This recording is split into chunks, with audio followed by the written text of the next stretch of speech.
But I wasn't happy at all. In fact, I was deliberately hiding from her. In our past life, we were the ultimate golden couple that everyone envied. From high school all the way to college graduation, after 8 years of dating, we walked down the aisle into the halls of marriage.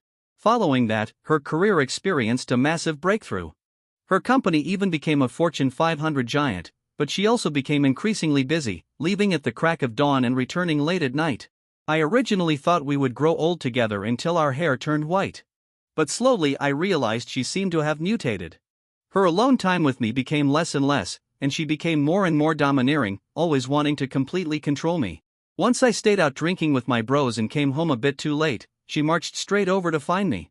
She roasted me into absolute oblivion right in front of my friends. Yet, I didn't say a single word. When speaking face to face, she always wore an unreasonable and tyrannical expression. Between the two of us, one was always raising their chin in command, while the other kept their head bowed in submission. We promised to always celebrate each other's birthdays together. But when I prepared a romantic dinner and waited for her to come home for my birthday, she simply said the company was too busy and she had no time. She also stopped asking for my opinion on the things she decided. As for her overbearing nature, I was always meek and submissive. I simply couldn't understand how that previously gentle and adorable girl had turned into this kind of shrew. I started to doubt myself, wondering if I had done something wrong. For every single one of her birthdays, I would meticulously prepare dinner and a gift for her. She had a habit of kicking off the blankets in the middle of the night, and I would always wake up to tuck her back in. To help her expand her company, I practically marinated my liver in alcohol at endless business dinners. Under the day and night exhaustion, my body grew increasingly frail and weak. She suffered from chronic stomach issues, so I frequently made porridge and delivered meals to her. As soon as winter hit, her hands and feet would turn ice cold. I could never stand the pitiful look in her eyes when she gazed at me. So, in the end, I would always indulge her, letting her shove her freezing hands into my jacket pockets to steal my warmth. I pondered for a long time but couldn't figure out where the glitch in our relationship was until that fateful day when Alora and I were preparing to drive back to visit our parents in our hometown. Seeing her face full of exhaustion, I suggested that I take the wheel, but my offer was brutally and unreasonably rejected by her. "You just sit your pretty self in the passenger seat and behave. I will drive. What's wrong with mountain roads? When I got my driver's license, you were still sitting in an internet cafe playing League of Legends with your brother. Sit properly. Are you not feeling safe with my driving?" In the end, I failed to convince her and let her take the wheel and hit the road. Who would have expected that we would collide head-on with an oncoming train? But in the split second before the impact, I aggressively pulled Alora into my embrace. I don't know how much time passed, but I slowly opened my eyes from a pool of blood. Ignoring the heart-tearing, lung-piercing agony radiating from my body, I looked down at Alora in my arms. Her face was covered in blood, and she was completely unconscious. Instantly, a wave of pure agony washed over my heart. Then I looked out the window, watching the crowd of people desperately trying to rescue us from outside the wreck. With my dying breath, I begged them, "Forget about me. Save my wife first." Following that, my vision went black and my consciousness slowly sank into the abyss. But what I didn't notice was two clear streams of tears were sliding down the corners of her eyes. When I woke up again, I realized I had respawned back into my sophomore year of high school. The class beauty, Serafina, was blushing furiously as she shoved a love letter into my hand. Before I could even muster a reaction, she clutched a pile of homework and scurried away. However, I merely let out an indifferent smile and casually inspected the love letter in my hand with zero interest. The class beauty, Serafina. Yeah, hard pass. Anyway, my wife from before my rebirth was also a campus goddess. Whether it was looks or anything else, she could outshine Serafina 10 times over. But if the day really came when I had to meet her again, it would be best to stay far away from her. I kept thinking about how she would transfer to first high school during our senior year. I rubbed my temples with a brewing headache. My mind flashed back to the scenes right before my rebirth, and my heart instantly stung. I had no idea if she was rescued or not, or if she would even remember me. Even though I got a respawn ticket, I didn't want her to face that kind of absolute doom with me ever again. Maybe the car crash could be avoided, but what about everything else? Who could guarantee that no other tragic accidents would happen? So this time I must stay far away from her. Perhaps by maintaining a safe distance, neither she nor I would have to endure the same disaster. At this moment, the class bell rang. The piercing sound yanked me right back from my memories. I saw the homeroom teacher of Class 1 stepping in her high heels appearing at the classroom door. Behind her followed a stunningly beautiful girl wearing a white hoodie. The homeroom teacher pushed the glasses up her nose bridge and said to the girl behind her, "Alora, you go ahead and find a random empty seat first. I'll go to the office and fetch your textbooks." "Thank you, Miss Vane." Alora thanked the teacher with a sweet sugary voice. The homeroom teacher nodded and then left the classroom again. As soon as the teacher left, the attention of every single boy in the class was glued directly onto Alora. That included me, of course. But unlike the admiring gazes of the others, my eyes were filled with pure, unadulterated shock. My brain went completely blank. Why is it her? Why did she transfer to first high school ahead of schedule? I felt my brain's CPU literally catching fire and smoking. And right at this moment, Alora slowly turned her head, meeting my gaze head on. A very faint, subtle smile curled up the corners of her mouth, and a trace of moisture glistened in her eyes. "Kaylin, I found you." Her mind involuntarily recalled the scenes from our past life. She remembered that when the car crash happened, I didn't hesitate for a second to shield her in my arms. Before she completely lost consciousness, she heard my dying breath screaming, "Forget about me. Save my wife first." Right now, almost every guy in the room was praying to the heavens that Alora would become their seatmate. But I was the sole exception. Because the woman I swore to stay far away from in this lifetime was none other than the Alora standing right in front of me. Suddenly, I snapped out of it. Logically speaking, before our senior year, Alora shouldn't know who I am at all. Watching Alora walking generously and openly towards my direction, a severe premonition of doom spontaneously arose in my gut. Alora stood right in front of me, glanced at me from the corner of her eye. Then she smiled brightly at the boy sitting next to me. "Hello there, classmate. My eyesight is a little poor. Could I please take your seat?" Yes, of course you can."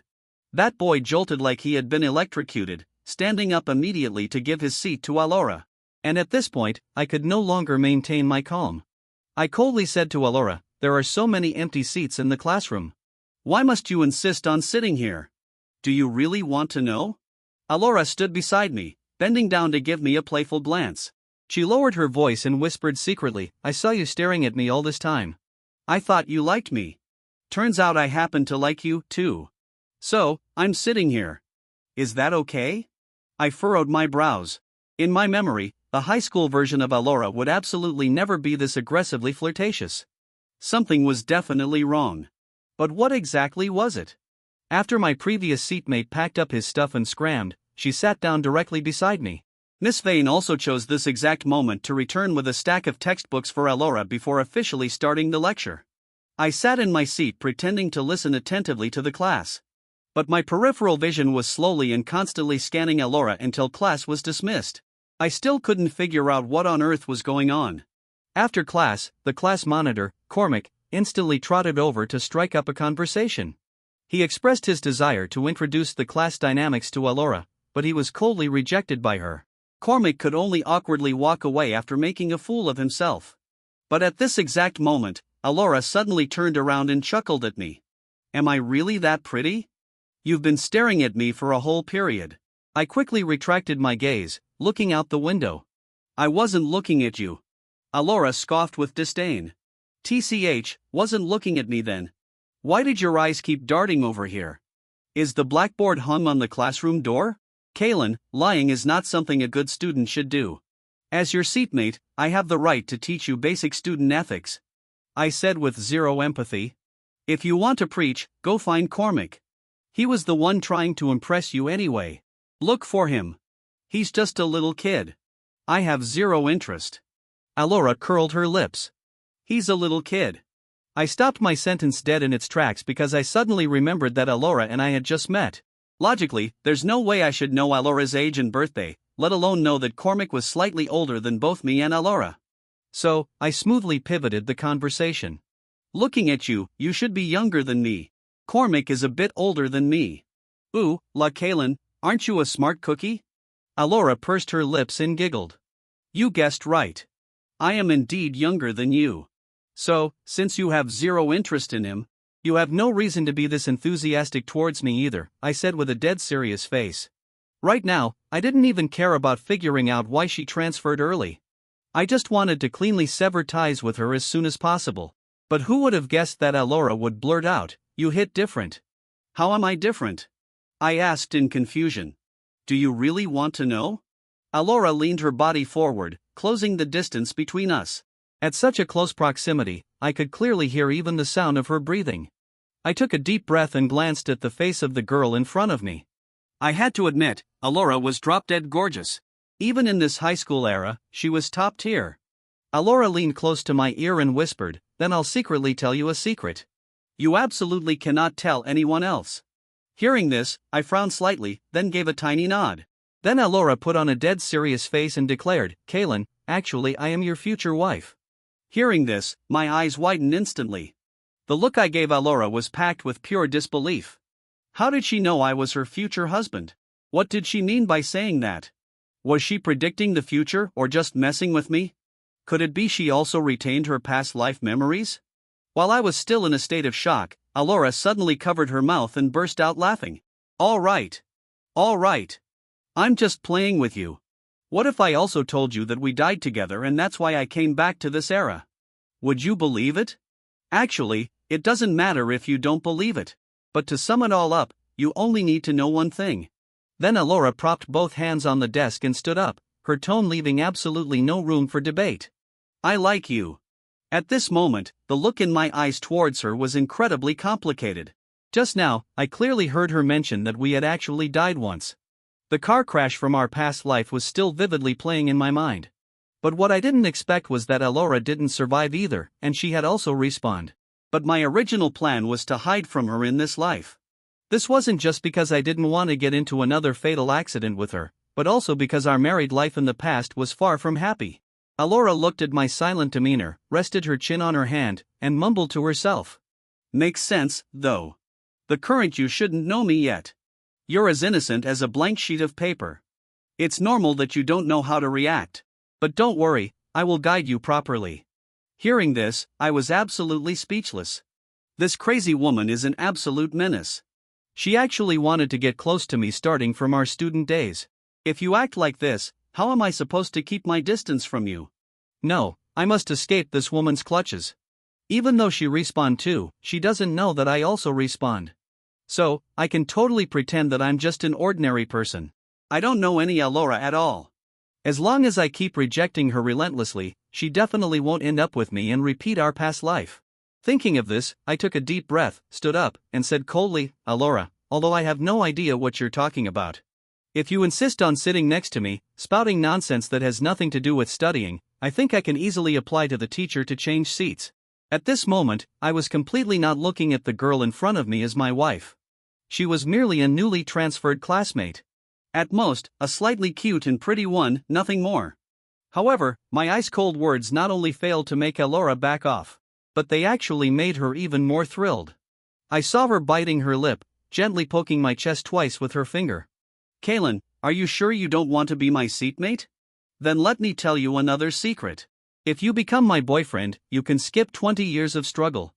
Wait, no. You won't have to work for the rest of your life. Hearing her words, I almost laughed out loud. I didn't expect that to win over a high schooler like me, Alora would actually try the sugar mommy tactic. Although I knew she was speaking absolute facts. After all, the company Alora founded in our past life became a global Fortune 500 powerhouse. And that easy life did sound pretty tempting. But this couldn't shake my resolve. I directly turned my head away, ignoring her completely. Seeing this, Alora puffed her cheeks in anger and said, Kaylin, do you know it's extremely rude to treat your new seatmate like this? Even if you don't know I'm your future wife, you should at least look at me. I like you, she said. I refuse to give up. If I can't win you over the first time, there's no way I can't win you over the second time. To this, I decisively chose to ignore her and made zero response. So, Alora huffed and puffed, but stayed silent. 2 minutes later, the class bell rang. I thought Alora had finally given up on harassing me, so I curiously stole a sneaky glance at her. As a result, with just one look, I made direct eye contact with Alora. Alora smugly curled up the corners of her mouth. Caught you, Kaylin. You were peeking at me. Luckily, the teacher walked into the classroom at that exact moment. Alora finally calmed down a bit, but I knew she would definitely keep pestering me. So the second class was dismissed. I immediately jumped out of my seat and ran away.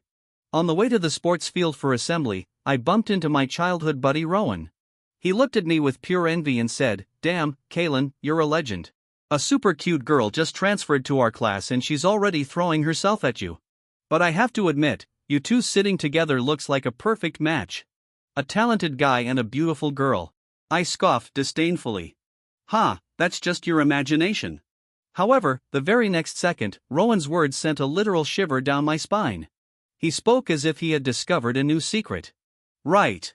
From the way you two look at each other. Did you guys know each other from before?" I hastily denied it. "What kind of nonsense are you spouting? How could I possibly know her?" Yet Rowan still didn't believe me. I was just about to keep defending myself, but the next moment, the sound of students jeering and cheering echoed from behind. I turned my head to look back only to see Alora walking together with a few girls. Standing right in front of them was the class monitor, Cormac. He was scratching his head, looking super embarrassed while muttering something. The surrounding students were cheering Cormac on. There were even some gossip-loving girls watching from the sidelines. Even a complete idiot could tell he was trying to confess to Alora. Seeing this scene, my heart felt like it was violently squeezed.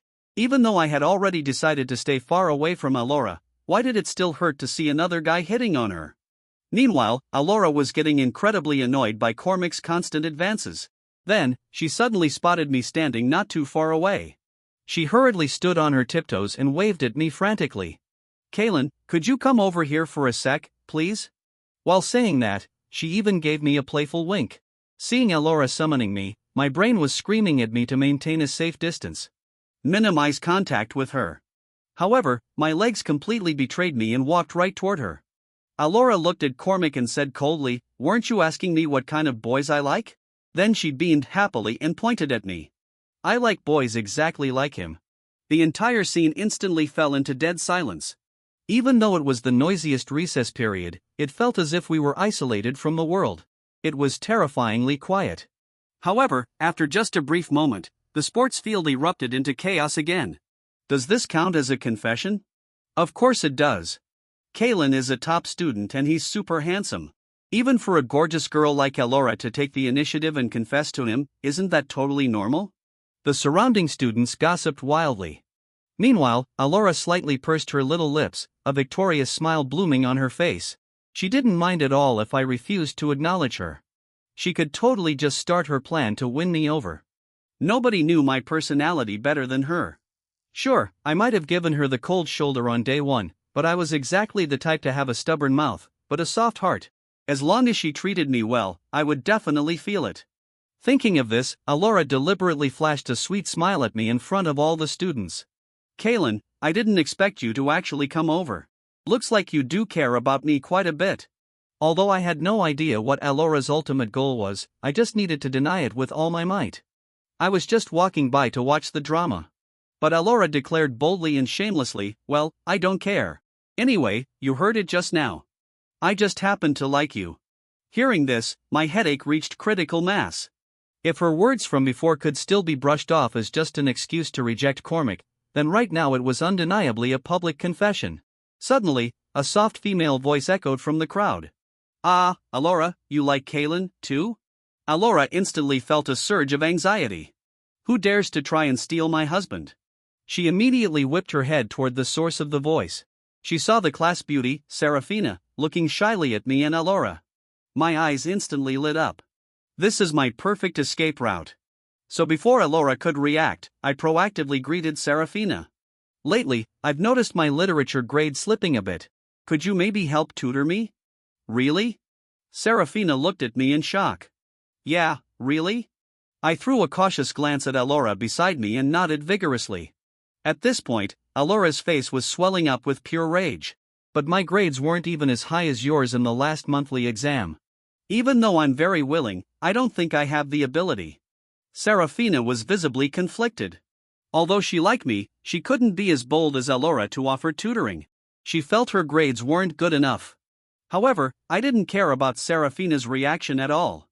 Instead, I looked at Alora, seeing her grinding her teeth as if flames were about to shoot out of her eyes. I knew my master plan was a success. When it comes to chasing guys, a woman's natural rival is always another woman. If I wanted to keep my distance from her, this seemed like an excellent strategy. But before I could continue my thinking, Alora gritted out word by word. Serafina, there's no need to trouble you. I will help him with his literature. At this moment, both Serafina and I were absolutely stunned. This isn't how things were supposed to go. Shouldn't she storm off in a furious rage? Yet the very next second, Alora grabbed my hand directly and dragged me toward the school's small woods. I heard that this morning, Serafina gave you a love letter, right? What exactly did she mean by this? Honestly, I wasn't entirely sure. But remembering that my mission was to maintain distance, I stayed calm and said, that's right. It's still sitting on my desk. Do you want to read it? I deliberately added those last few words to provoke her. Read it? Since you just left it on your desk, you obviously don't care about her love letter. So, I have absolutely no reason to read it. Alora saw right through my trick. Then why are you asking about it? I'm just curious. You clearly don't like Serafina. So, why are you deliberately acting close with her right in front of me? Alora scanned me up and down and then reached her conclusion. I know you definitely like me, too. So, you're purposefully using this method to make me jealous. You're overthinking it, I flatly denied it. But, ironically, this kind of blunt rejection was exactly the reaction Alora was hoping for. Then, there's only one other possibility. Alora stared at me cunningly. You are deliberately avoiding me, not that you don't know me. Instantly, my mind went blank, experiencing a brief shock. Alora actually suspected that I knew her all along. But there is a contradiction. We've never met before. How do you know me? Also, I asked the classmates. Your grades seem ridiculously outstanding lately. But I clearly remember during your senior year, your grades were nothing like this. Alora's voice sounded like she was muttering to herself, but listening to it made my heart pound with growing panic. I kept swallowing nervously. If Alora was only dropping hints before, then right now she was blatantly suspecting that I had also respawned into this timeline. Kaylin, don't you owe me an explanation? Finally, Alora stared intensely at me, her face full of suspicion. Looking into Alora's eyes, a sudden chill ran down my spine. However, seeing me react like this, Alora became even more convinced that I had respawned too. Tears instantly welled up in her eyes. Kaylin, you absolute bastard. The second I respawned, I begged my dad to transfer me just so I could come accompany you sooner. I even threw away my pride to actively chase you. But you bastard. You obviously respawned too. Yet, you deliberately annoy me every single day. The more Alora thought about it, the angrier she got. Watching her look so heartbroken, my own heart ached even worse. I wanted so badly to pull her into my arms and comfort her. But then I remembered the mysterious voice I heard before my rebirth. If Alora and I end up together just like in our past life, then under the rules of karma, we will both suffer the exact same disaster as before. Even if it was only a 1 in a million chance, I refused to let Alora face that kind of tragedy ever again. So I said with a stone-cold voice, you're mistaken. This made Alora even more furious. Then tell me why. Even the classmates say your grades are improving at rocket speed. It's like you're a completely different person. How are you going to explain that? Hearing this, I actually let out a sigh of relief. So, I deliberately asked, you're suspicious that there's a problem with my grades? Alora enunciated every word clearly. Exactly. You definitely suddenly remembered doing these exact questions a long time ago. That's why your grades skyrocketed so fast. While speaking, Alora heavily emphasized the word suddenly remembered. I haven't done them before. I was just studying my hardest during the summer break. If you don't believe me, you can quiz me with any random question right now. But if I solve it, you're never allowed to mention anything about respawning ever again. Looking at my overwhelmingly confident demeanor, Alora couldn't help but wonder in her heart, did I really wrongly accuse him? No, I need to hit him with a difficult question to test him first. So Alora readily agreed. Then she dragged me back to the classroom and scribbled down what was arguably the hardest high school English grammar question on a piece of scratch paper. She knew that in our past life my worst subject was English. Solve this one then, Alora said confidently. Let's see how you try to get out of this. However, without a shred of hesitation, I casually scribbled the correct answer on the paper. Are you kidding me? After respawning, my brain was way sharper than in my previous life. Did you really think my intense studying lately was just for show? These high school questions were mere child's play. At this moment, seeing that I actually got it right, Alora was somewhat dumbfounded.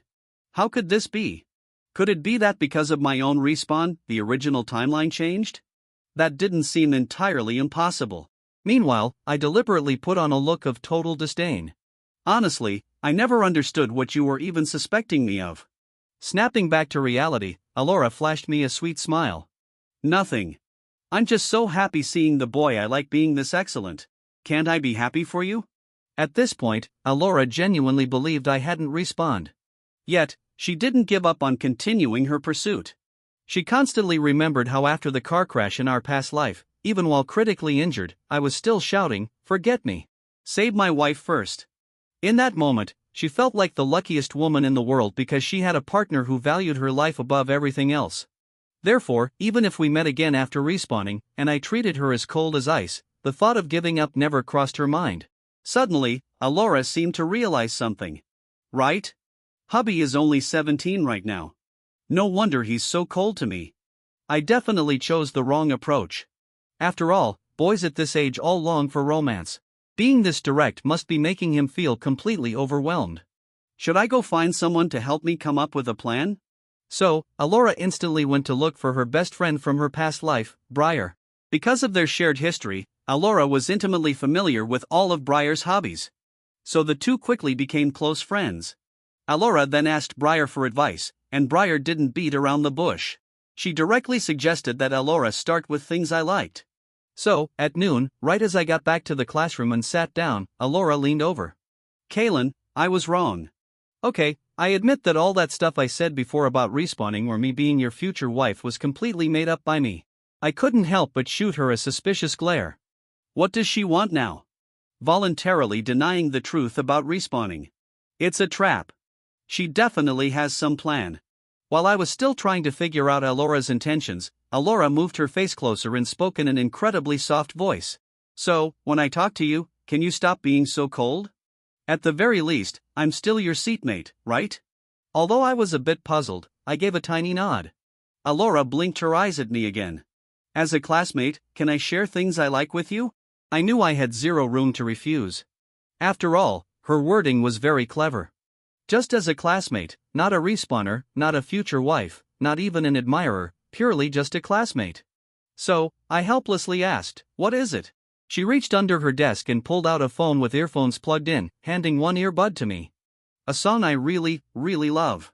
Hearing this, I looked at her with heavy suspicion.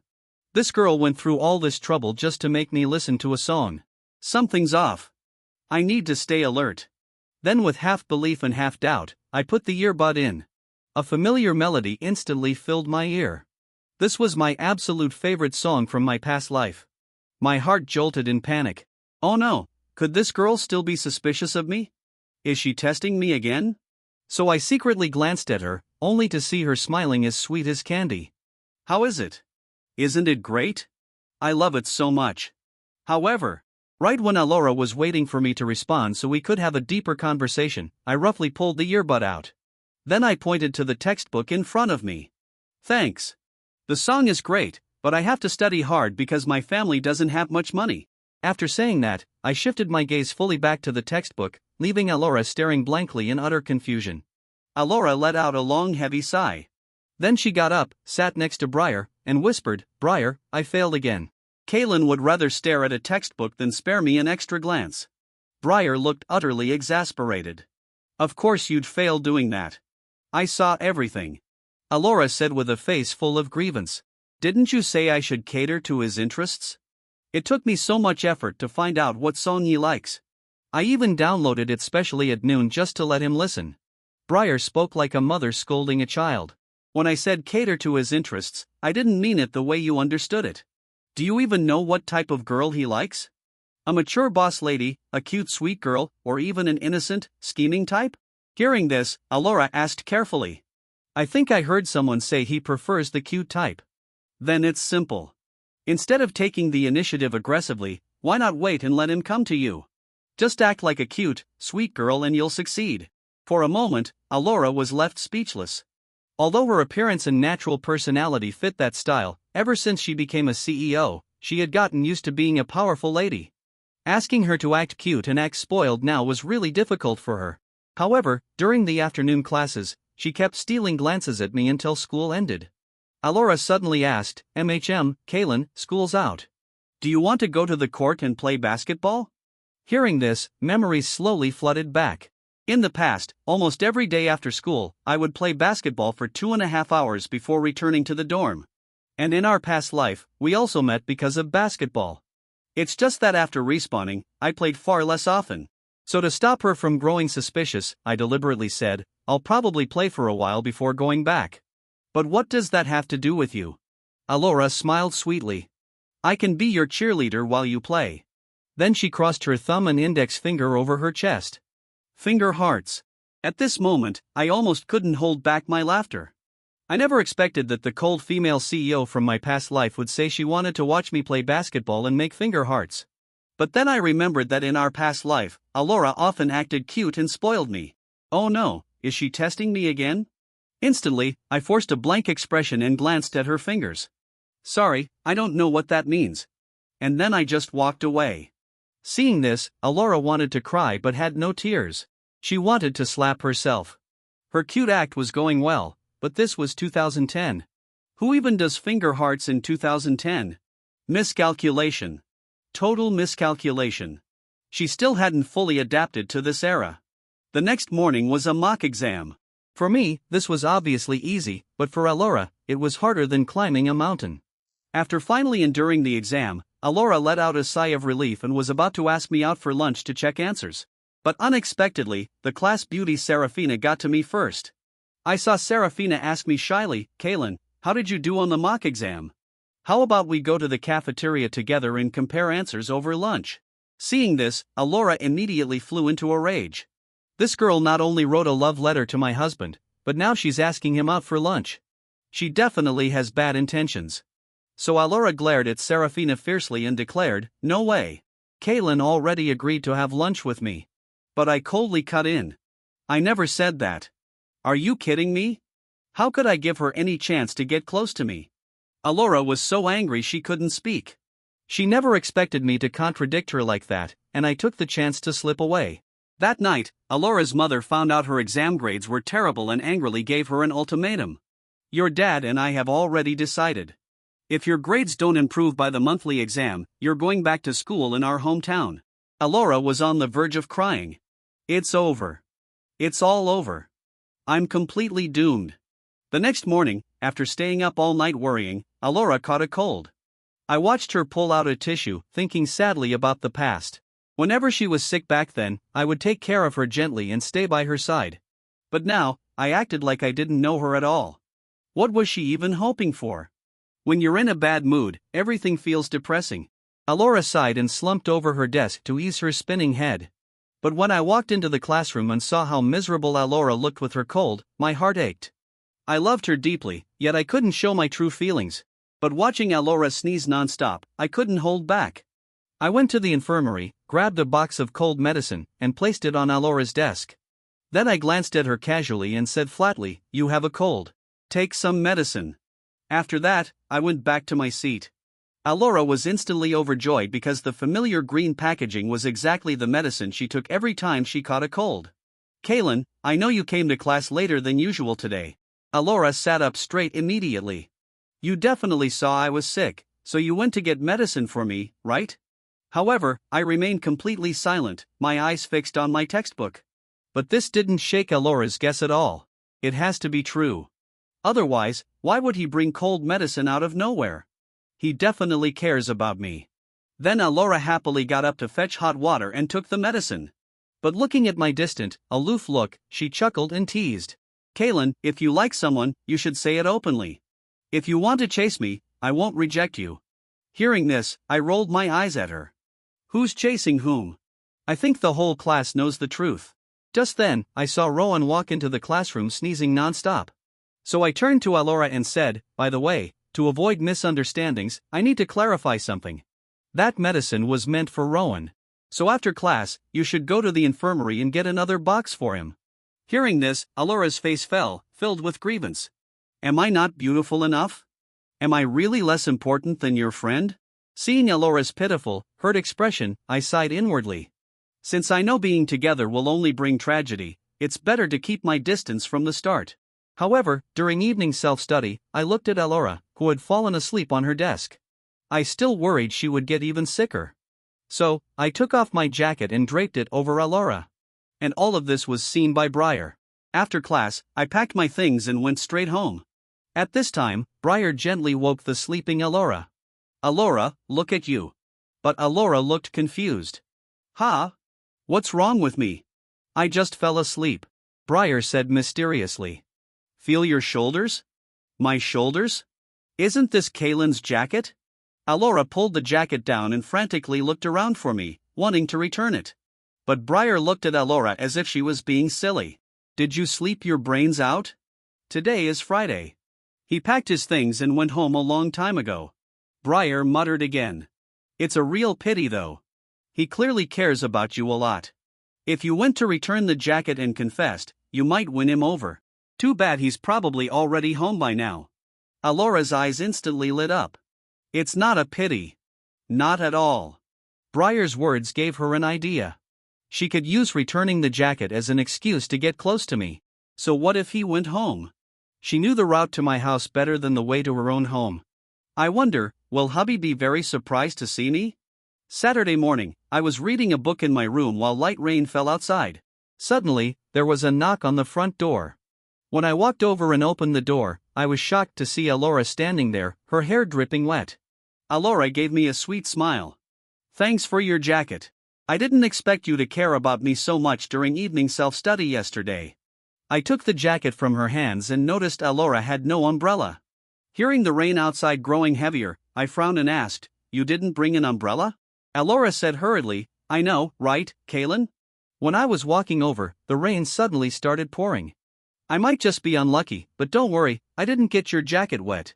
Looking at the girl's nervous expression, I unconsciously squeezed the jacket in my hands. There wasn't a single drop of water on it, yet her hair was completely soaked. Is she foolish?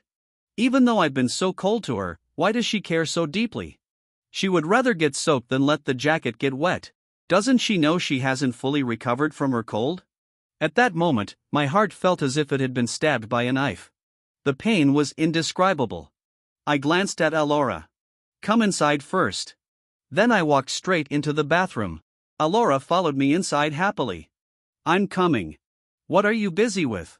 When she watched me wring out a hot towel and hand it to her, the sweet smile on her face grew brighter. However, the very next second, I took out an umbrella and handed it to her, saying flatly, You can leave now. Her bright smile instantly froze on her face. But I explained with a blank expression, If you only came to return my jacket, then you can leave now. Alora pouted her lips. Why are you acting like this?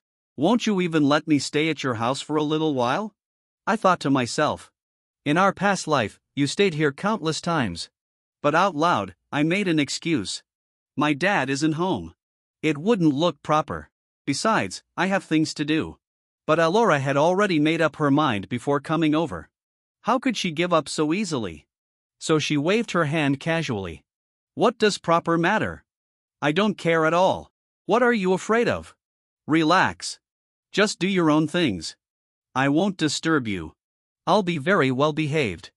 Seeing her say all this, I felt too awkward to chase her away. Otherwise, I would look too deliberate. But suddenly, I thought of a very important question. Ever since Alora showed up at my house, I hadn't asked how she knew my address. This wouldn't do. If I didn't ask, she would definitely grow suspicious again. So I pretended to ask curiously, By the way, how did you find my house? But she already had an excuse ready. She said directly that she asked a classmate. After that, I stopped paying attention to her. Instead, I grabbed a random magazine from the living room and went back to my room. However, Alora followed closely behind me and walked in too. I sat down and casually flipped open the magazine. I didn't actually care about the content. It was just a prop. Alora stayed quiet for only a short time before suddenly widening her eyes and staring at me in surprise. Kaylin, you're reading this? I didn't notice the strange tone in her voice. I replied casually, just killing time. It's nothing bad to learn about interesting topics. Alora pointed at the cover with a complicated expression. But why do you need to read this? Are you having problems in that area? It was only then that I realized something was very wrong. I looked in the direction she was pointing. Emblazoned on the cover were large bold words, Expert Guide to Men's Health. My face instantly turned bright red. Alora held back her laughter and teased. Kaylin, why are you reading this? Do you have some kind of performance trouble? I couldn't help rolling my eyes at her. You're really asking me that? In this whole world, is there anyone who knows me better than you? Alora simply sat right next to me, and without realizing it, rested her little head on my shoulder. But before I could get angry, she giggled softly. My eyesight is poor. I need to get this close to read clearly. Is that okay? I firmly and coldly rejected her. If you want to read it yourself. Then I shoved the magazine straight in front of her face. Alora pursed her lips, clearly unhappy. What she wanted to look at was me, not some boring magazine. But when she saw that the magazine also contained horoscopes and palm reading gossip, an idea popped into her head. Kane, quick, come look at this. Although I was afraid Alora would take the opportunity to pull some stunt again, I still leaned my head over. I saw Alora pointing at the magazine, shaking her head side to side, acting exactly like a fortune teller. Do you want to try this horoscope and palm reading stuff? I'm very highly trained in this. Just now saw this page. Inspiration struck her out of nowhere. She figured the 18-year-old me would definitely fall for this because in this era, a lot of students upon discovering their zodiac signs matched with their crush or their birth charts aligned would secretly rejoice. I looked at Alora with heavy suspicion. I don't remember her ever having this skill tree unlocked. If you don't believe me, give me your hand. I'll read your fortune. Seeing that I didn't believe her, Alora grabbed my hand and placed it directly in her palm and started stroking it like she was petting a small animal. However, watching her face full of absolute enjoyment and peak simp energy, I felt incredibly speechless. You call this fortune telling? Seeing that I noticed something was off, Alora instantly got a little nervous. But then she remembered I was just a high schooler, so she started bluffing me again. I have to sense it very carefully to accurately calculate your fortune. Looking at Alora's dead serious expression, I chuckled lightly. So, what did you calculate? Alora acted all mystical, randomly tracing shapes on my palm with her finger. Look, the great oracle has calculated it for you. Your peach blossom luck, romantic fortune over these past 2 days is skyrocketing. Watching her pretend to be so serious, I tried desperately to hold back my laughter. Skyrocketing how? Think about it. Over these past 2 days, did you happen to meet a new girl? The palm reading explicitly says, this girl is your destined soulmate. Alora analyzed it with seemingly flawless logic. The moment I heard this, I knew exactly where she was going with it. So, I asked flatly, you're not trying to say that the destined girl is you, are you? Kaylin is so smart. As expected of the grade's #1 student, you even guessed that? She snapped her fingers, leaned in close, and said softly. Look, even the palm reading says so, and I just happen to be chasing you. Why don't you just give in? I rolled my eyes. I originally wanted to open my mouth and reject her. But seeing that even after respawning, her feelings for me remained completely unchanged and pure, I felt a bit soft-hearted. However, right at that moment, the sound of a key turning in the front door echoed. The person walking in was my dad. I quickly pulled my hand back and was about to speak, but stood up first, politely greeting my dad. Hello, Uncle.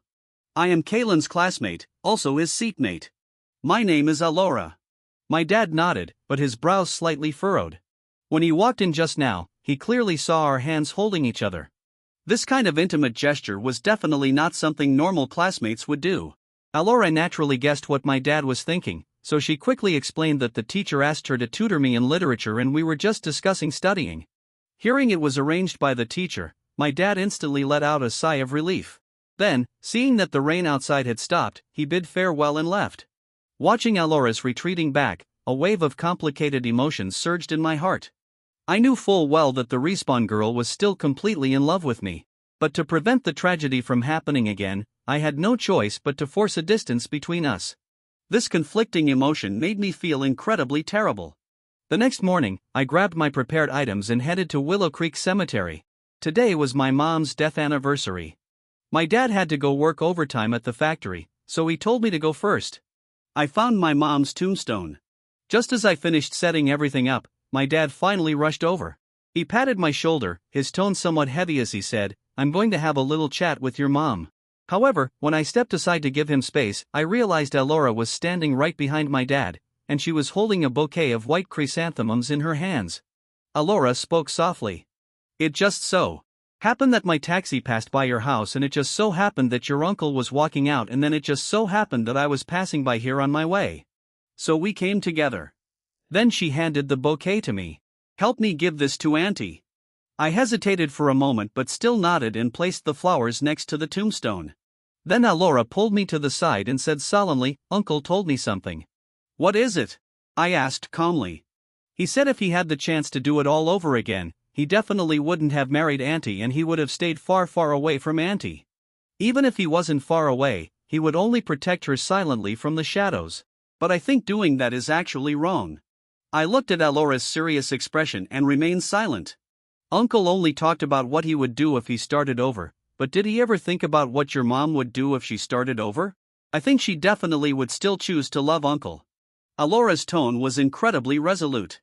Hearing this, my heart suddenly trembled, but I tried my absolute hardest to maintain my composure. "Aren't they afraid that the exact same tragedy will happen again?"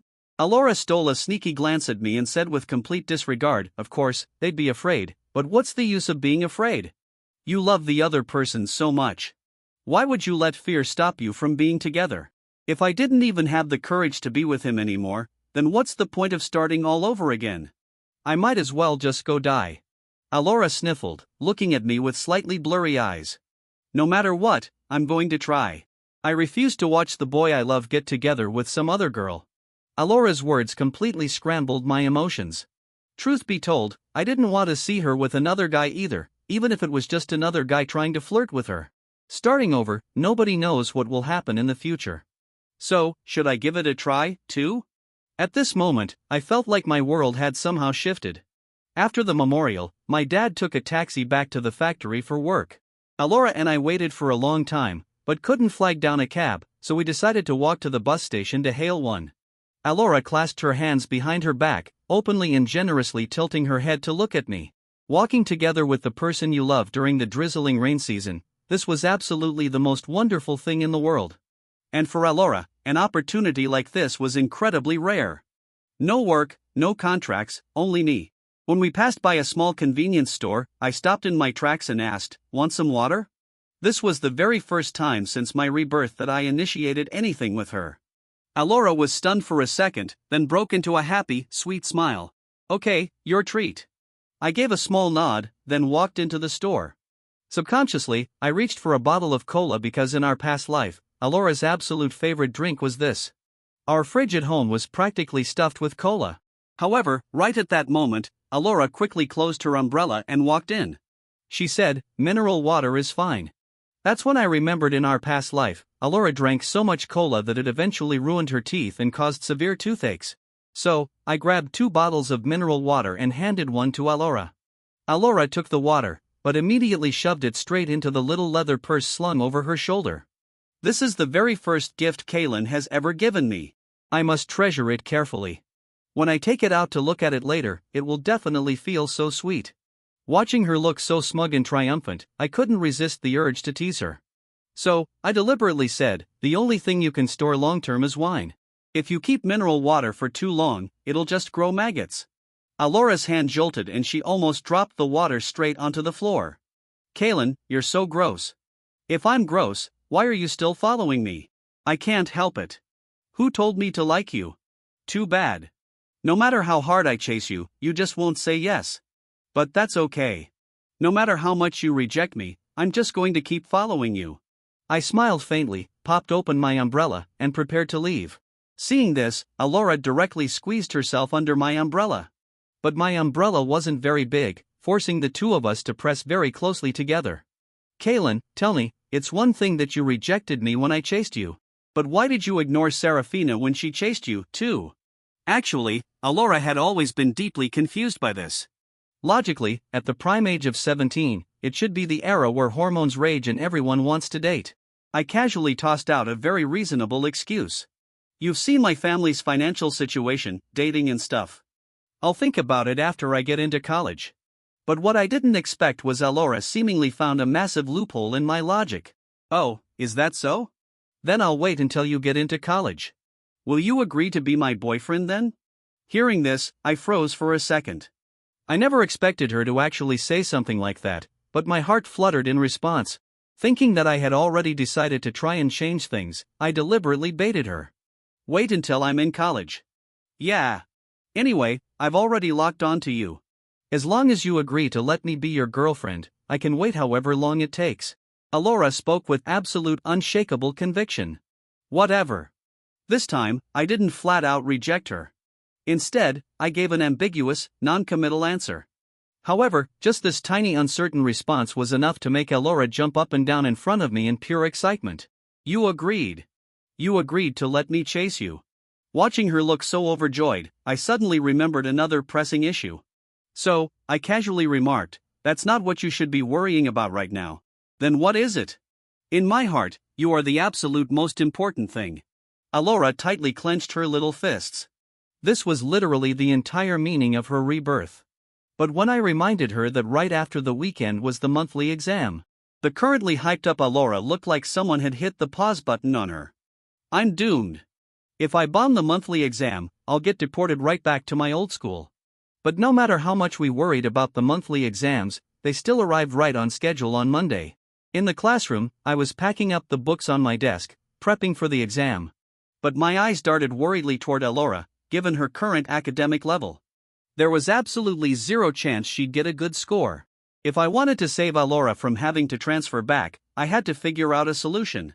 So, I secretly made up my mind. If worst comes to worst, I'll just have to help her cheat. Meanwhile, Alora was currently sitting at her desk, nervously gripping her sleeves. It's over. It's over. The very first exam is literature. Originally, she had planned to sneakily flip through the textbook after each exam block, but she didn't expect them to hit her with her absolute worst subject right out of the gate. Suddenly, she spotted me sitting next to her, and her eyes lit up like floodlights. Right. Kaylin's grades are god tier, and our seats are perfectly positioned. Isn't this the perfect setup for him to help me cheat? But right at that moment, the homeroom teacher spoke with absolute undeniable authority. For this monthly exam, every single one of you must take it seriously. If I catch anyone trying to pull a fast one, don't blame me for reporting you for expulsion. And anyone who assists in cheating will get the exact same treatment. Hearing the severe consequences, the words that were right on the tip of Alora's tongue were forcefully swallowed back down. Soon, the exam began. Alora stared at the test paper with a face that screamed, I have nothing left to live for. Just as she was agonizing in total despair, I stealthily took a piece of scratch paper filled with the answers. And crucially, with Alora's name written on it, and tossed it onto the floor directly between us. And to prevent the scratch paper from blowing away, I even deliberately weighted it down with a pen. After doing all this, I sat perfectly still in my seat like a statue. And Alora very quickly noticed the scratch paper on the floor. She first threw a confused glance at me, but seeing me making zero abnormal movements, she thought I was just too focused on the test and didn't realize I dropped my scratch paper. But soon, a brilliant idea struck her. Could the exam answers be on that scratch paper? After all, my score in the last monthly exam was rank 1 in the entire grade. If I could just copy his test paper, would I ever need to stress about my literature grade again? But bending down to pick it up would definitely get spotted by the homeroom teacher. At this moment, Alora's face was twisted in conflict. She was terrified that if she got caught cheating by the teacher, it would implicate me. After all, my family's financial situation right now wasn't great. Suddenly, Miss Vane noticed her suspicious movements. Alora, why do you keep shaking your head? Alora was so startled she had no idea how to reply. Seeing this, I hurriedly raised my hand to summon the homeroom teacher. Kaylin, do you have a question? The homeroom teacher's tone instantly softened because I was the student with the biggest improvement this semester. There isn't a single teacher in the world who hates a straight A student. Teacher, you forgot to pass me a sheet of scratch paper, I said calmly. Did I? Let me check. Miss Vane grabbed a piece of scratch paper and walked over, only to find my desk truly was missing one. Just as she was about to hand the scratch paper to me, she suddenly spotted the scratch paper on the floor. What's this? Alora watched in absolute despair as Ms. Vane picked up the paper. It's over. Now I don't even have the luxury of being conflicted. The teacher literally picked it up. What is there left to copy now? However, Miss Vane merely glanced at the scratch paper and then placed it right onto Alora's desk. Alora, you're too careless. Your scratch paper fell on the floor and you didn't even notice. Look at you writing all the multiple choice answers on the scratch paper, but you haven't even transferred them to the actual test sheet. If this was the real college entrance exam and time ran out while you had to hand in your paper, you wouldn't even have time to fill in the bubbles once you realized. Miss Vane lectured her while simultaneously urging Alora to hurry up. What are you zoning out for? Hurry up and copy the answers onto your test paper. Alora shakily pulled the scratch paper over. When she looked at it, not only were all the multiple choice answers there, but her name was clearly written right at the top. Alora immediately recalled my hand-raising maneuver from earlier in Ms. Vane discovering the scratch paper on the floor. She instantly understood I was deliberately helping her cheat. Once she figured it out, the corners of Alora's mouth hooked into an unhideable smile. And he says he doesn't care about me. And he says he doesn't like me. He literally let me copy his answers. He definitely just can't bear the thought of me transferring away. Then she rapidly transferred all the answers from the scratch paper onto her test. Not long after, the exam block ended. I knew Alora would definitely come looking for me. So the moment I handed in my paper, I instantly bolted from the classroom, but I was still caught by Alora. I watched as Alora first checked her surroundings, though, ensuring no teachers or students were walking by. Then she leaned right into my face and giggled softly. Kaylin, are you afraid I'll transfer away so you deliberately helped me? Did you fall in love with me? Although in my heart I was completely willing, I hadn't decided if I should just lay all my cards on the table yet. Just as I was trying to figure out how to shake off Alora's pestering, I conveniently spotted Rowan's depressed-looking face in the crowd. An idea instantly popped into my head. So, I said to Alora, alright, since you're pushing it, I'll just confess the truth to you. Hearing this, Alora's heart started hammering wildly. Is it finally happening? Is he finally going to admit he likes me? But the next second, I pointed straight at Rowan and said, that scratch paper was for Rowan. He's been begging to copy my answers. The only reason I wrote your name on it was because I was terrified of getting caught and expelled. After dropping that bomb, I took advantage of Alora's stunned silence to escape. Watching my sprinting silhouette, Alora instantly realized I was just bullshitting her. She stomped her feet in sheer frustration. The monthly exams wrapped up in a flash. While Alora was still sweating bullets with anxiety, Ms. Vane announced the results of this monthly exam. Unsurprisingly, I was once again rank 1 in the grade, and Alora actually scored a 120 in literature. I saw Ms. Vane smiling and saying, I think everyone should learn from Kaylin and Alora. Help each other out more with your studies. Alora skipped over to me, giggling mischievously. Kaylin, the homeroom teacher, is literally using us as role models. Do you know what this is called? I asked in confusion. Called what? This is called being a model married couple. Alora smiled a sickly sweet smile. Then she looked at me with absolute sheer excitement. Kaylin, let's skip the cafeteria tonight. How about I treat you to dinner outside the school? Just take it as my way of thanking you. Although I was entirely willing on the inside, I couldn't just say yes immediately with my mouth. Forget it. I don't really want to go. You should go find someone else. Alora shook my arm playfully. Come on. I'm at least your suitor, right? Why are you acting so disgusted by me? Is it because you actually like me? So being around me makes you nervous and that's why you don't dare go out to eat with me. I let out a light chuckle. Alora, you sure have a wild imagination? And Alora, seeing that the emotional blackmail wasn't working, angrily stomped her foot. Fine. If you won't eat with me, you won't. I'll just go eat with someone else. However, right at that exact moment, a boy from another class magically appeared in front of Alora. Alora, could I please treat you to a meal? Alora was instantly rendered speechless. Just a second ago, she said she was going to eat with someone else, but that was purely just her talking out of anger. She never in a million years expected that an actual random guy would walk up and ask her out to dinner. Alora hurriedly tried to open her mouth to explain, but before she could even formulate her excuses, I rubbed my chin and slowly spoke up. Didn't you say you were treating me to dinner? Why haven't you gone back to the dorms to drop off your backpack yet? Go put it away and wait for me at the sports field. Hearing this, Alora literally jumped for joy. Yay, Kaylin, you agreed. I knew you liked me. I feigned dissatisfaction. It's just a meal. What kind of wild fantasies are you spinning? After saying that, I just walked right out of the classroom. Alora giggled happily. Then, Kaylin, it's a date. At this point, the random boy clearly still had no idea about Alora chasing me. Alora, did you make dinner plans with a guy? Alora smiled brightly and cheerfully. Yep, I'm grabbing dinner with the boy I like. If there's nothing else, I'm heading out. Then she hummed a little tune and skipped towards the dorms, leaving that poor boy standing frozen in absolute speechless defeat. After Alora changed her clothes at the dorm, she literally sprinted back to the sports field to find me. She panted a couple of times. Kaylin, I'm here. What are we eating? Alora was already incredibly pretty, but after doing a little bit of dressing up, she looked even more stunning. Even I couldn't help but steal a few extra glances. But obviously, I wasn't going to say that out loud. Are you asking me? Alora was a bit confused. If I don't ask you, who else would I ask? Wait, did you think I was asking that guy who asked me out earlier? Alora instantly got anxious. It's not what you think. That was a total coincidence. I don't even know him. You have to believe me. Seeing that Alora was practically anxious enough to cry, I decided to stop teasing her. If you don't have any ideas, then I'll take you somewhere. So, I took Alora to the small restaurant we frequented the most in our past life.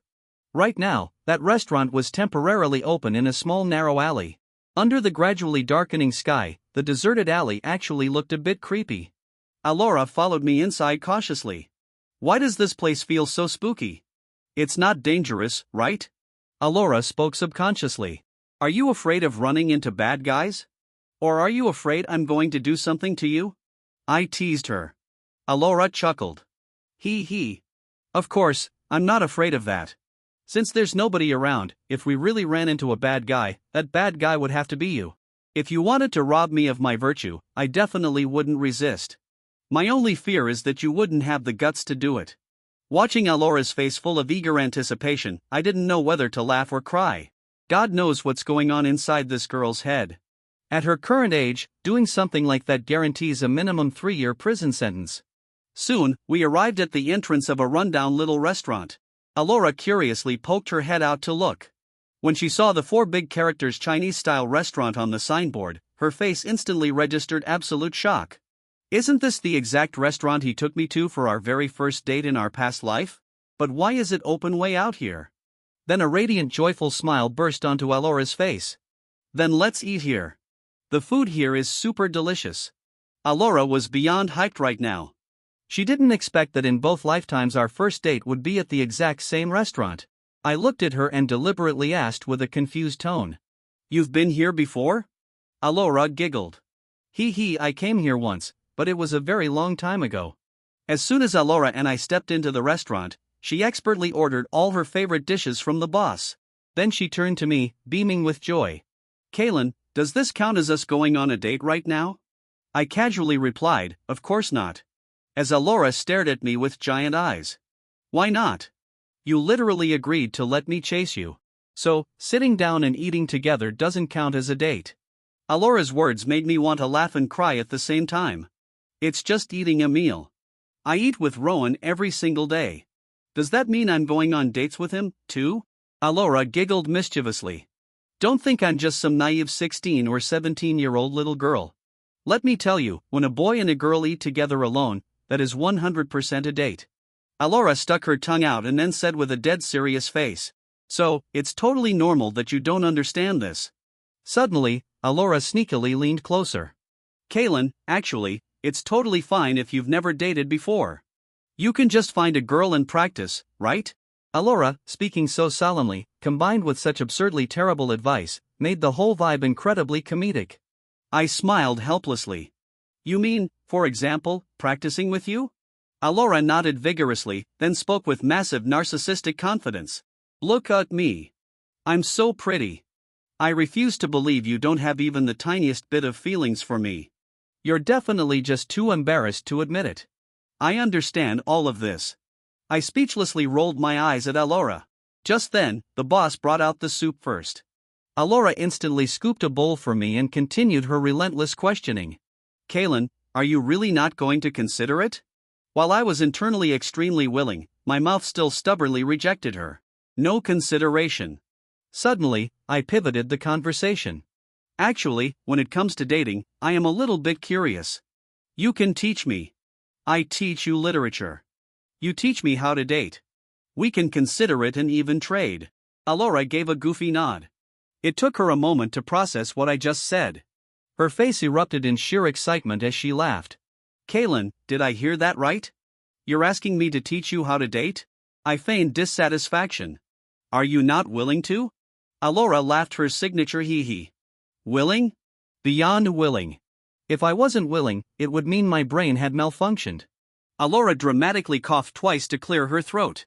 Well, then, since teacher is instructing you, student Kaylin must listen very carefully to my requirements. Since I'm teaching you how to date, there obviously must be a practical dating target for the lessons, right? So, for the greater good, this teacher will reluctantly make the ultimate sacrifice and act as your practical target. And it just so happens I am your sole pursuer anyway. This arrangement is completely fair and reasonable. Wouldn't you agree? Alora said this with absolute seriousness, as if she were genuinely explaining the mechanics of romance to a pure, innocent little boy who knew nothing about love. I had to hold back with supernatural willpower to stop myself from bursting into laughter. Alora's little eyes darted around. Kaylin, without further ado, let's begin lesson 1. I casually replied. Speak. Alora stood up and pulled my bowl over. When a boyfriend and girlfriend are dating, they absolutely must be intimate. Take eating for example. You love drinking seaweed soup, so you must let me scoop it for you. What else? I took the bowl back and took a sip. Alora then picked up a piece of eggplant with her chopsticks and fed it towards my mouth. And for example, you love eating braised eggplant. Hurry up and open your mouth. I speechlessly rolled my eyes straight at her. Are you teaching a 3-year-old toddler? Just let me do the demonstration.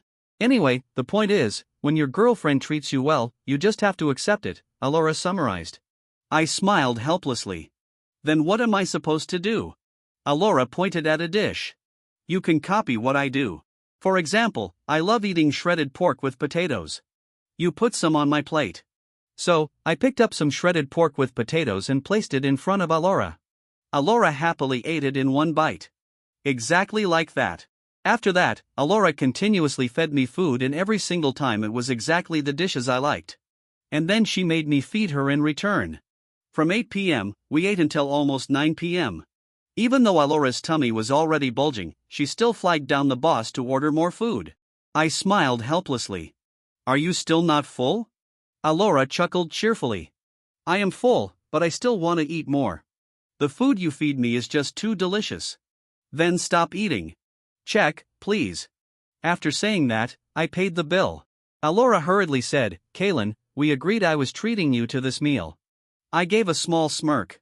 When a boyfriend and girlfriend go out to eat, who pays the bill? Alora let out a whine and obediently backed down. After settling the bill, the two of us left the restaurant. By this time, the sky was completely pitch black. Like most girls, Alora was quite afraid of the dark. As we walked out, she practically glued herself to my side. Kaylin, your performance is excellent. You already know how to protect your girlfriend. Alora looked at me with a face full of pride. But we can't go back to the dorms just yet. Why? I asked curiously.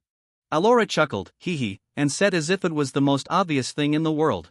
Because after eating, the girlfriend wants to drink milk tea. So the boyfriend has to accompany her. So under Alora's demands, we went to a milk tea shop outside the school gates.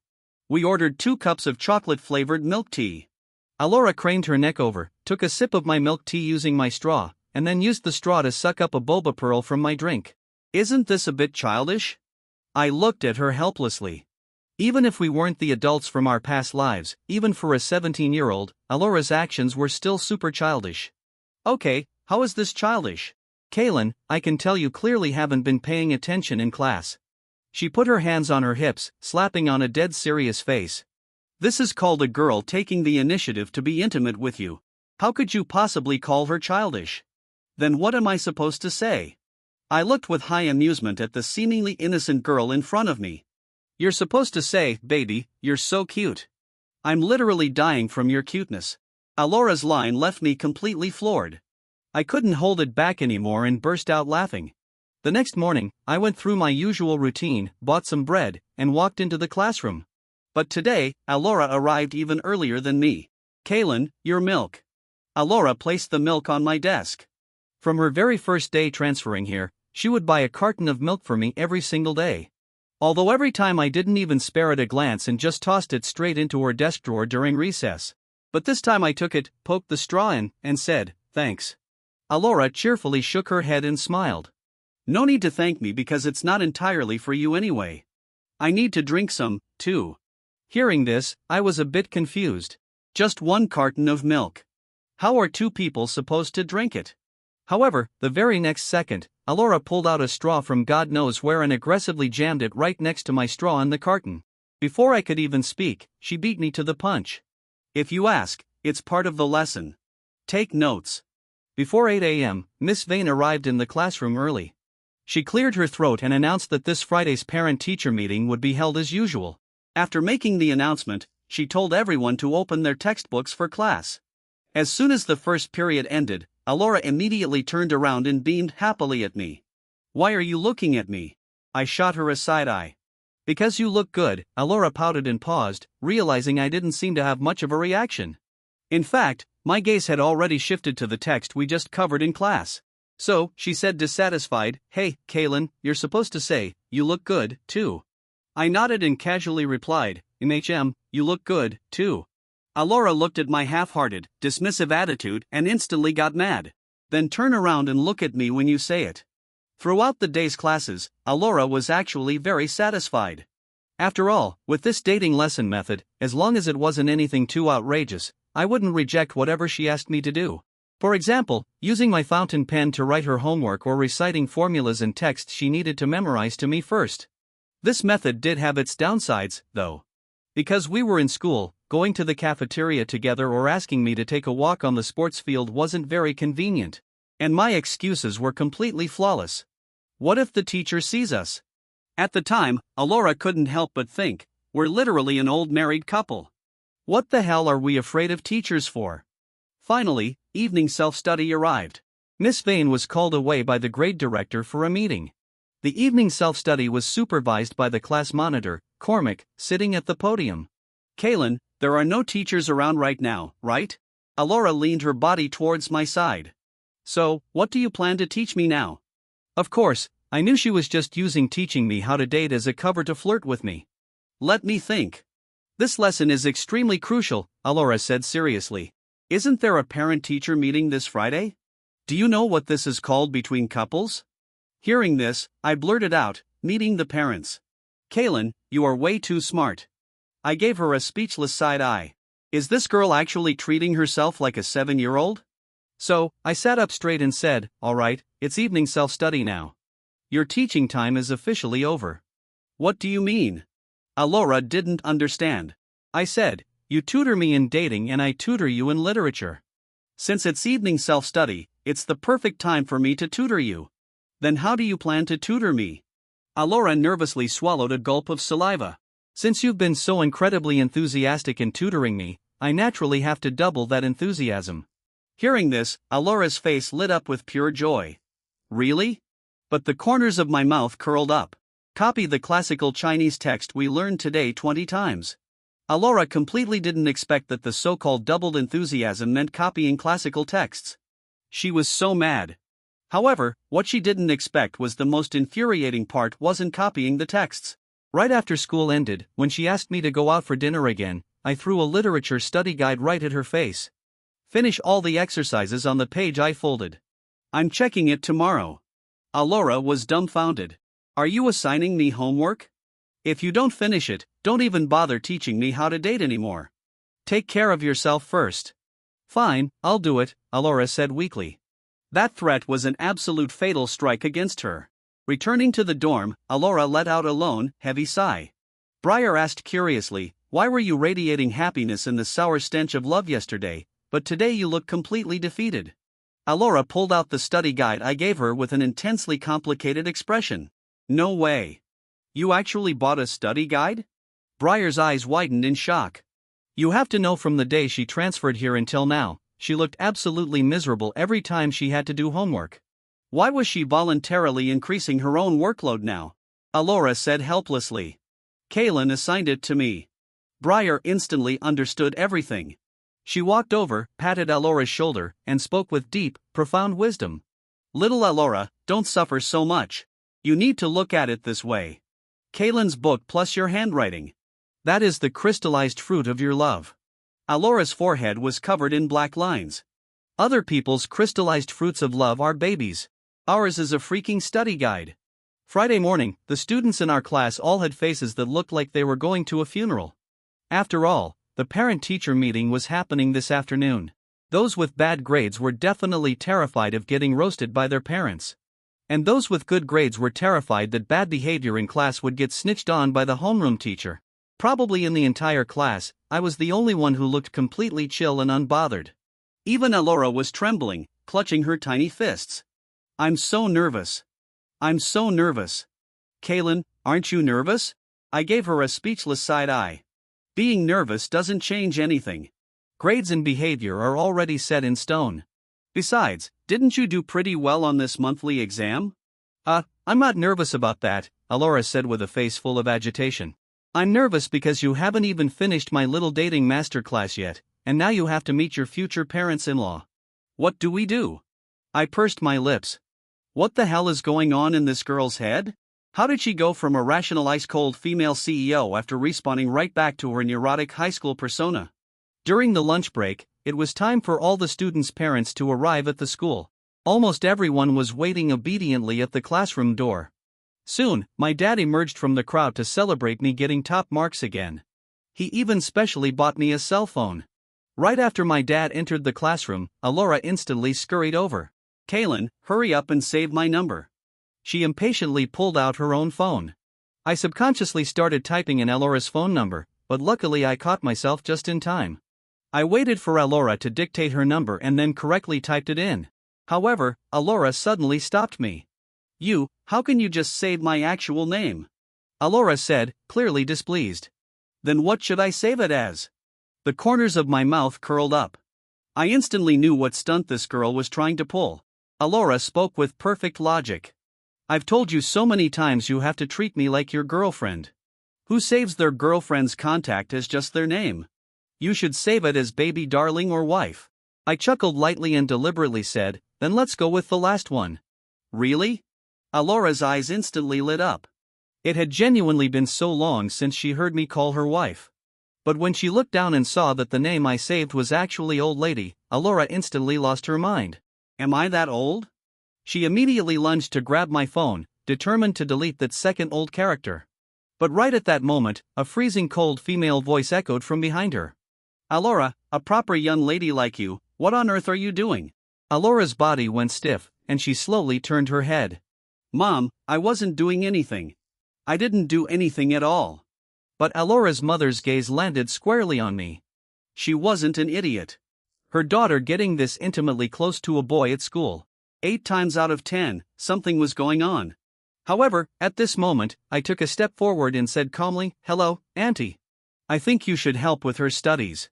Studies? Alora's mother froze for a moment. She didn't expect that not only was I completely unguilty, but I could also speak to her with such calm composure. This couldn't help but give her a false impression. Did I get it wrong?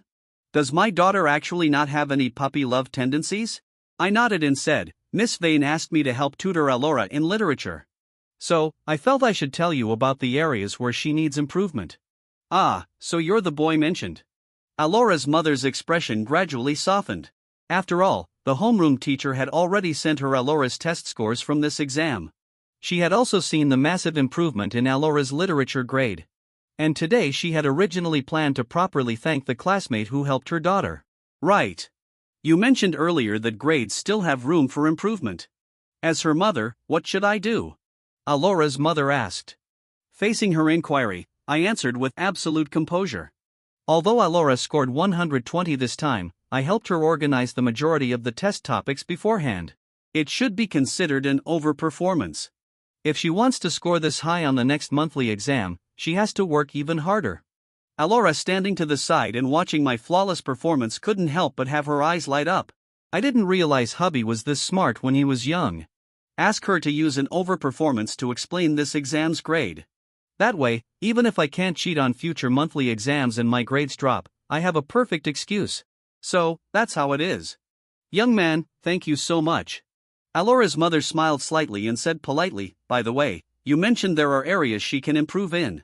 What exactly should I be doing as her mother? Hearing this, the corners of my mouth hooked into a smirk. I sneakily glanced at Alora and then said with a smile, "Buy her more study guides. These are the ones I just listed out on my phone. Please take a look." I handed my phone to Alora's mother, displaying a meticulously curated list of the most notoriously difficult, soul-crushing high school study guides available on the market.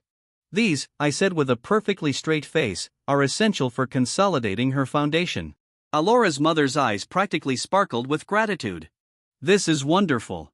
I'll go to the bookstore and buy every single one of them right after the meeting. You must listen to Kaylin and finish all of these. Do you hear me?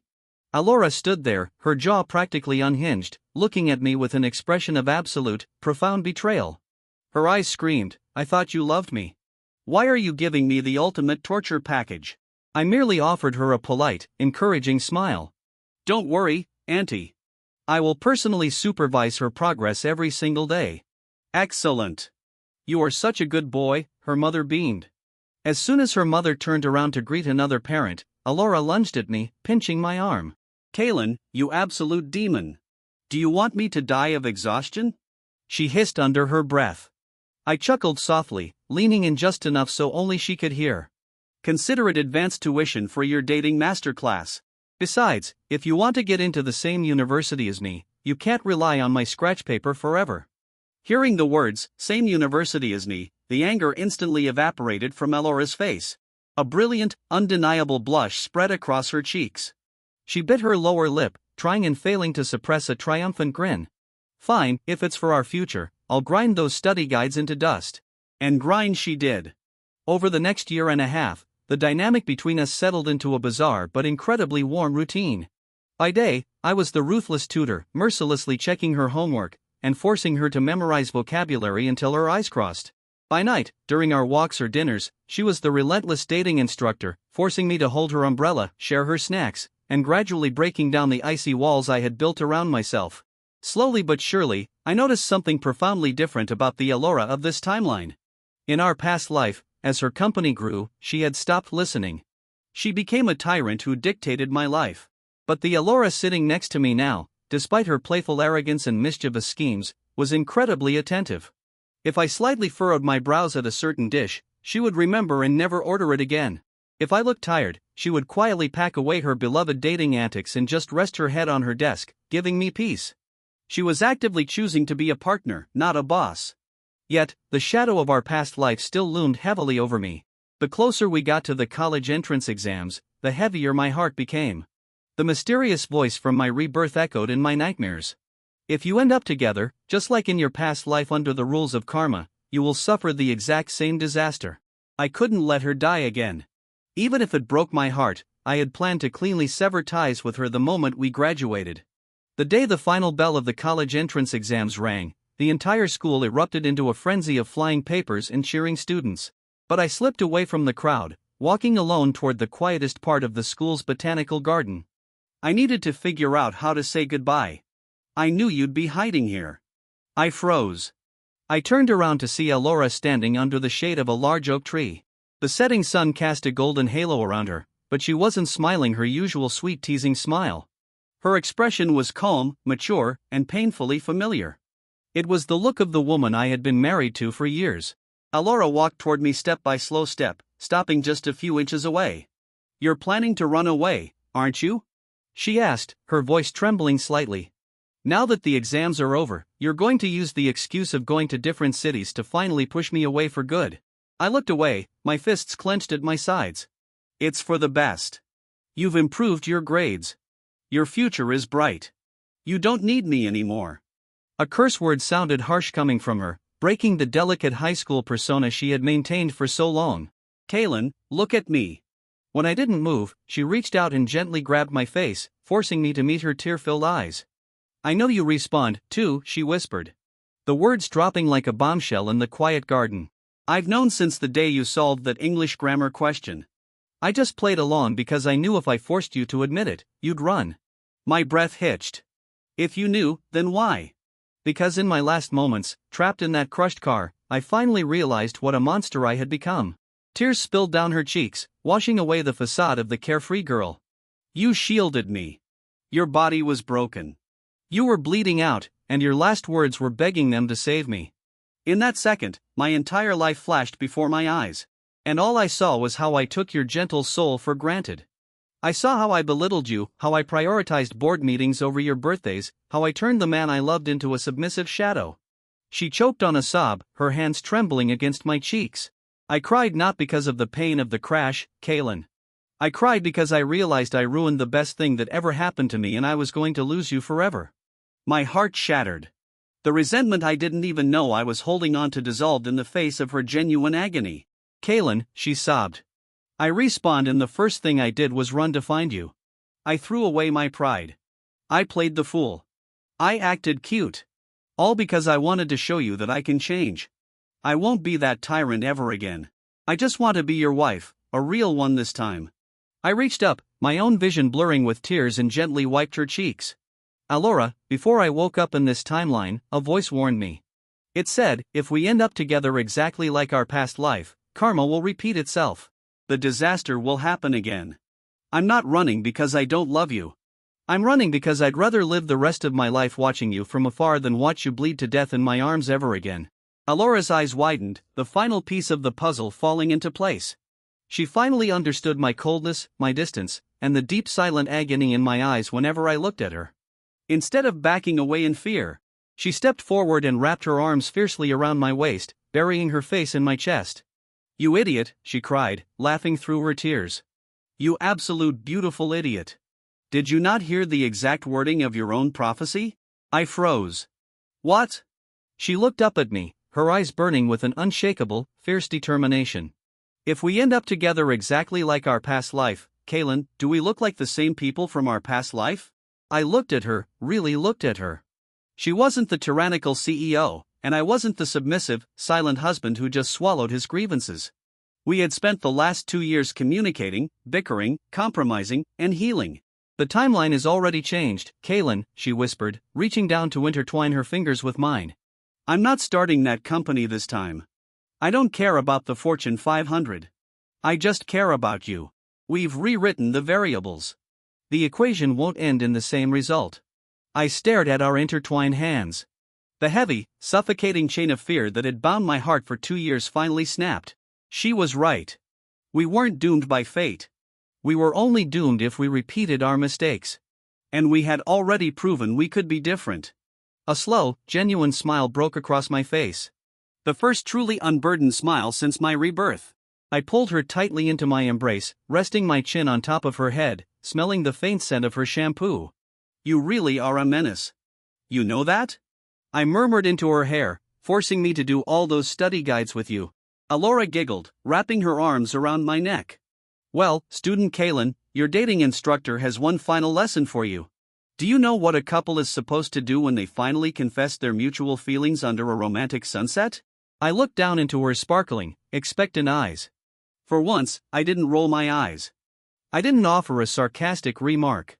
I whispered, leaning in. I can figure this one out myself. As our lips met, the ghosts of our past life finally faded into the wind. We didn't know what the future held. We didn't know if karma was truly satisfied. But as the evening bell rang across the campus, signaling the end of our high school years, I knew one thing for certain. Whatever disaster or joy awaited us, this time we would face it as equals together.